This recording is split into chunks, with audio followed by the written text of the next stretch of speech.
some people even joke sometimes that Africa is a cemetery for policies and declarations. And so what needs to be done is that policy silos have not helped the continent. You can have an excellent agricultural policy that will not solve food security issues in the country. You can have an excellent energy policy that will not address the energy challenges. You can have an excellent industrialization policy that will not necessarily ensure that the jobs and manufacturing will happen in the country.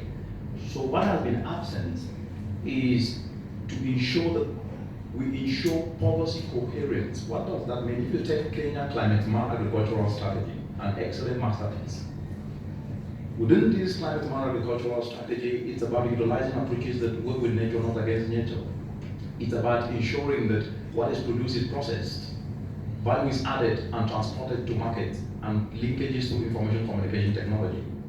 And given that agriculture is the engine of development, can agriculture alone do this? No. So you need to ensure that the energy policy, excellent policy for Kenya, the feed-in tariffs, where you have tax exemptions, you have people who can be able to afford up to 4 megawatts without necessarily having to have a license. That is in that policy.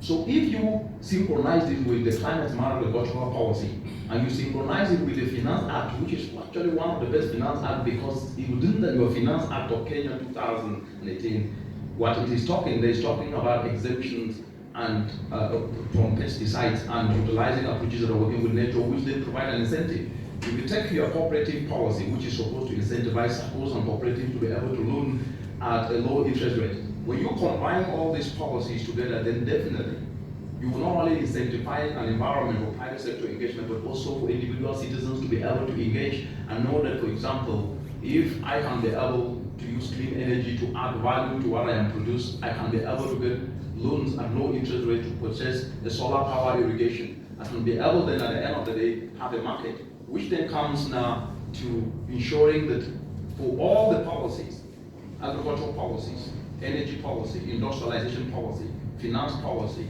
they need to then speak to one another. And so what the UN environment is facilitating in Kenya through the Ministry of Agriculture and Irrigation, because agriculture is the engine of development, and if you look at the Paris Agreement and the national determined contributions of Kenya, as I said, 70% is agricultural actions and energy action. So to drive transformational change for Kenya and implement Kenya Vision 2030, as well as we're Big Four, definitely we cannot do that through a policy silo lens.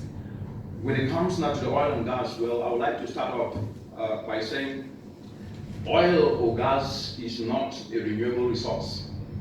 Oil or gas is not an infinite resource. And no one smokes gas or no one eats oil. What that means is that we all eat food.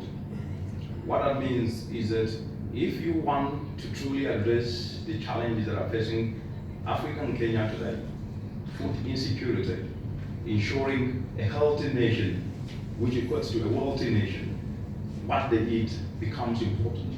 You look at where the jobs will be created. Oil and gas is not inclusive. Agriculture is an only inclusive sector that can reduce poverty 2 to 4 times more effective. Manufacturing won't do that. Tourism won't do that. But more so, manufacturing will manufacture goods and services that come from the agricultural sector. You will reverse the post-harvest losses that are costing Kenya $500 million every year as a result of inefficiency in the entire agro system. That's the agricultural sector. So to answer your question is that when you look at the continent, natural resources have actually defined the face of Africa. But under the changing climate today, what is going to define the face of Africa from a positive perspective will be agriculture, but agriculture